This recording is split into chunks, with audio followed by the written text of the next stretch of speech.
Yo, aujourd'hui donc je voulais parler d'une chose que j'ai commencé à mettre en place pour un produit que j'ai développé, à savoir comment est-ce que j'ai pris 4 leads en l'espace de 2 jours et tout simplement la stratégie que j'ai mis en place.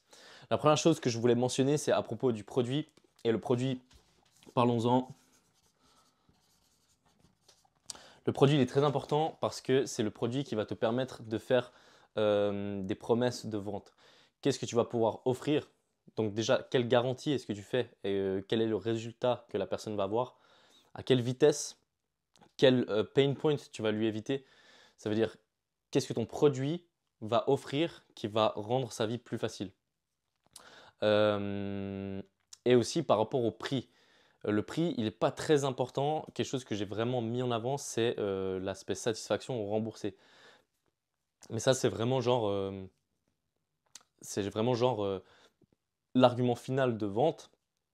Et pour que tu puisses utiliser cet argument et que ça te fasse tourner ton business, bah, il faut que le produit soit si bon qu'il n'y ait pas besoin de remboursement. Donc, c'est-à-dire que tu ne peux pas créer un produit de merde et mettre satisfait ou remboursé parce que sinon, ça va tout simplement pas marcher.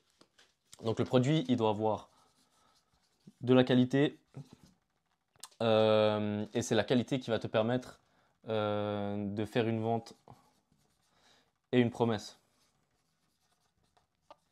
Donc en fait, la promesse, elle vient d'abord et la vente, elle vient après. La promesse, c'est très important parce que c'est ça qui va te permettre d'avoir des leads facilement et donc après de découler sur une vente. Ensuite, ce que j'ai mis en place, c'est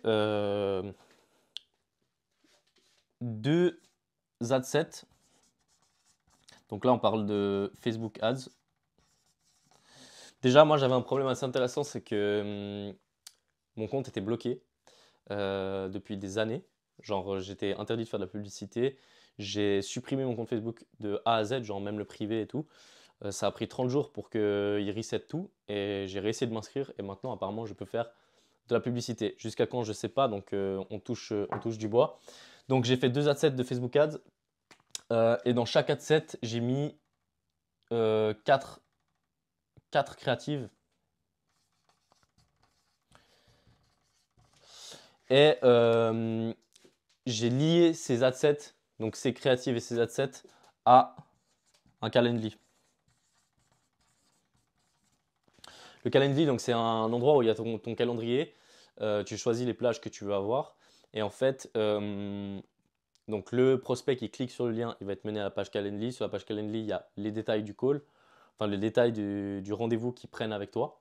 Et en fait, c'est un rendez-vous, genre c'est un appel. Donc on voit un appel en visio sur Teams ou sur Google ou ce que tu veux.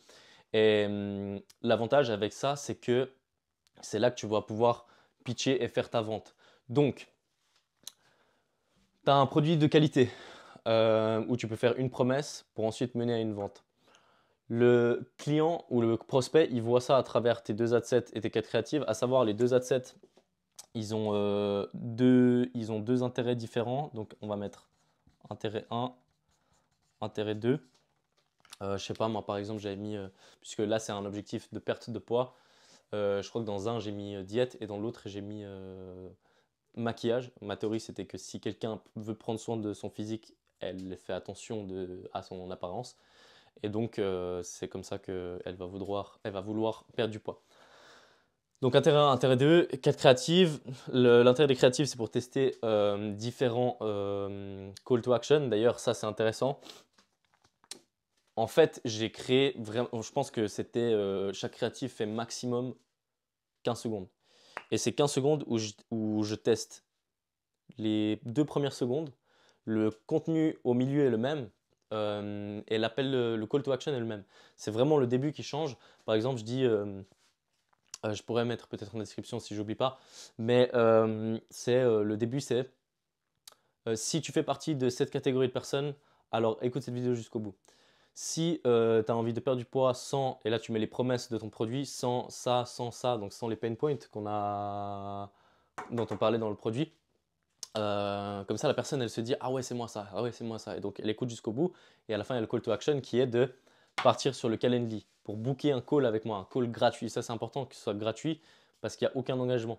Et il faut que la friction entre la personne qui clique et qui a pris le rendez-vous soit très très faible. C'est-à-dire il faut qu'elle mette peu d'informations et tout. J'ai mis qu'elle n'avait pas besoin de mettre son numéro, juste son email. Comme ça, elle arrive sur Calendly, elle book un call avec moi et puis elle choisit une plage. Et pendant ce call, c'est là où je vais d'abord apprendre à connaître la personne, prendre des informations sur elle, et puis c'est là où je vais pitcher tout simplement le produit avec une méthode bien définie. J'en parlerai peut-être dans une autre vidéo. Mais du coup, c'est avec cette méthode que j'ai obtenu, donc là, je crois qu'on est à 4 prospects. Il faut que je me baisse. 4 prospects. Et c'est 30 francs dépensés. Pour l'instant, j'ai eu qu'un rendez-vous. Il faut prendre en compte que sur les 4 prospects qui ont pris rendez-vous avec moi, ils sont le reste de la semaine. Donc à l'heure où je tourne cette vidéo, j'ai pas encore eu les rendez-vous. Peut-être que c'est des prospects qui sont pas intéressants et donc qui vont même pas acheter. Peut-être que mon pitch est mauvais et mon produit est mauvais. Quoi qu'il en soit, c'est 4 prospects. Il y a aussi des prospects qui ne vont pas se montrer au call. Par contre, mon produit, il coûte 299 francs ou euros. Et donc, avec 30 francs, j'ai pu avoir 4 prospects. Donc, on est à moins de 10 francs de coût d'acquisition si c'est transformé. Ça, c'est un calcul que je pourrais faire plus tard. Quoi qu'il en soit, j'ai trouvé ça intéressant et je suis encore en train d'expérimenter à ce niveau-là. Donc, je vais voir ce que ça donne et j'en ferai bien sûr une autre vidéo. Voilà, merci de m'avoir écouté. Ciao, bye, c'est